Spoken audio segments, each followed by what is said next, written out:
It's getting closer, you know. Had a good practice today, and we have to continue to, understand the game plan. But we got another hard day tomorrow, and then it'll taper off a little bit. But it's starting to become clear. I know you put a lot of work into this in the spring and in the fall. You've talked about that. How anxious are you to see? Excited are you to see what they do now that you can't? I mean, they're going to have to go out there without you coaching. What's staff do? No doubt. I mean, it's there's been a lot of work up to this point by everybody in the program, but I know the running backs are excited to get out there and show what they can do. We got to go out there and earn it, and so that's where we're at. Take it game by game. Do you feel like the guys have kind of a chip on their shoulder based on all the questions? Well, they know what this is all about, and at the end of the day, we can't worry about anything but just what we can control. What do you see as indicators this week that do you feel like there's an increase in the energy, a little more pep in their step because it's been a long fall camp? They're finally at this game week. Or have you seen those kind of things around the team this week? Absolutely. It's Illinois week, game one. We're fired up. How do you see that in practice? Like, what kind of stuff what does that look like in practice? Well, just guys that just fired up, flying around. Knowing that all the work we can get on that plane on Friday with a mission. It's going to be a very tough game. The well-coached team. It's a Big Ten West game, and our guys need to be ready to go. When you look at his progress, how big of an unknown was it just with him missing the spring, and how much of a surprise has he been to be able to come in and put his name right up there in a month long like this? He's worked really hard, Sean, and I feel really good where he's at, and I just think he'll just keep getting better. But I'm starting to see what I need to see consistently, which is good. Are you seeing what you saw on some of the highlight films when he was playing against Notre Dame? Yes, sir. Coach Little was talking about having somebody in mind to take the role of the carries. Physically, are all three of those guys at a spot do you feel like they can hold up over the course of a Big Ten season? I think so. Yeah. I mean, obviously it'll remain to be seen. We got to go out and prove it. But they've prepared well in the summer. They've prepared well in the fall camp. A lot can happen in the season that you don't know, but we're always the next man up if needed be. But I think our guys are ready for the challenge, and then we got to go out there and produce. What is it about maybe a game that allows you to evaluate those guys differently than a practice? Because you don't get to hit reset, you don't get to play again. There's no my bads. It's for keeps. It's in the history books. So we got to have guys that understand that every play matters. We don't get to hit the, let's run the play again if we mess up. No, you got to produce on that play.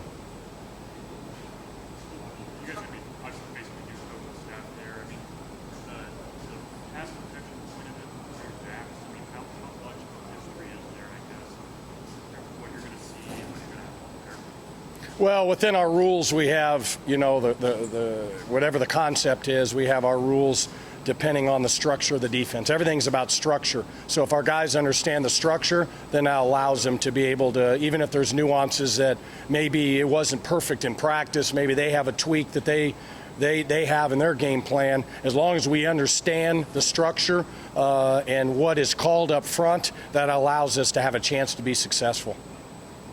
How do you guys approach recruiting this month when there's some uncertainty still about class sizes? I mean, do you guys want to bring in official visitors this month? Do you want to kind of wait and see if some of those numbers clear up? Like, how do you guys approach that?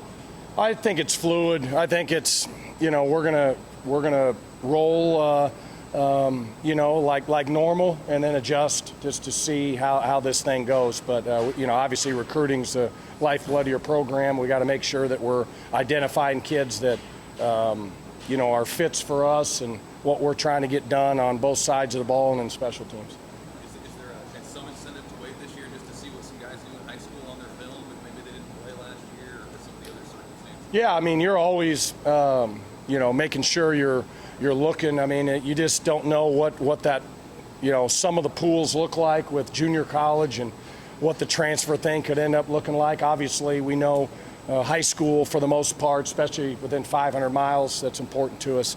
But recruiting in this world now, I mean, it could change drastically with certain guys getting in the transfer portal. You might lose a guy. You just have to be able to adjust and, be good to go and be ready to find those kids that fit us. And June was obviously crazy for you guys. How close to normal is it starting to feel again, the recruiting process, or is it still kind of? Yeah, I think so. I mean, it's good. We were able to have for the most part, regular fall camp, and here in a week or so, we'll be able to get back to communicating with 23s, which will be nice. And get back to being able to see what highlight videos and game film of kids playing. Some kids are playing right now. They've already played, and so that'll be good. That'll be good, and we'll get new JUCO film as well, and so it'll be a conglomerate of stuff. But our recruiting department does a great job, and our coaches do a great job of understanding their area. And then obviously as a position coach, each position, they're like the head coach of their position, so you got to own your position. Coach Lubick was just saying that he thought that you guys are getting close to narrowing down that number one running back, or you had that guy. But how much do you think that'll carry over into the season? Because there's something different about seeing it live in the game. Yeah, I mean, you're going to go into a game and we're going to trot out a running back, whoever that is. But that guy, he might be the starter the rest of the year. He might be half the year. You just don't know. It's all about production. Obviously, injuries come into account as well. But every one of those guys that are in the mix are preparing to be the guy. And that's the mindset. But obviously, we'll trot somebody out there, play one, and we'll see how it goes from there.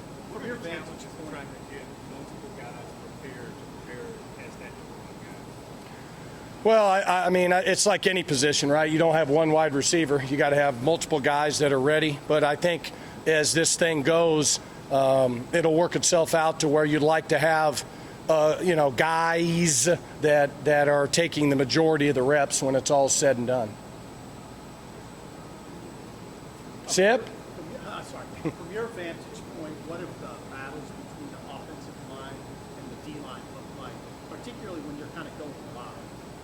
Well, that's a fun show to watch because both of those groups have really progressed in the weight room, on the field. Both O-line and D-line coaches do a tremendous job. Obviously, with Coach Dawson as outside backer, the coach, he's done a tremendous job of those guys. So it's iron sharpening iron. And in this league, it's all about the lines. If you don't have the lines taken care of, it's a empty feeling when you're playing. So those guys have really worked hard, and obviously they need to go out there on Saturday and really play hard and get after it. Would you say it's more so line plays more important in this league than most leagues, or how would you characterize that? Well, I think I wouldn't say more important, but in this league, when you look at it, the lines really, they really set the tone for games when you look at it. It's not like we have 50-point games in this league. I mean, there's games where it's 20-17, and that's it's just a grind game, and it's all about fits. It's all about, everybody being where they're supposed to be. It's, getting movement in the running back. 3 yards is a good play in the Big Ten. Obviously, you want more, but at the end of the day, that's a good play. And but the toughest team and the most disciplined team win consistently in this league.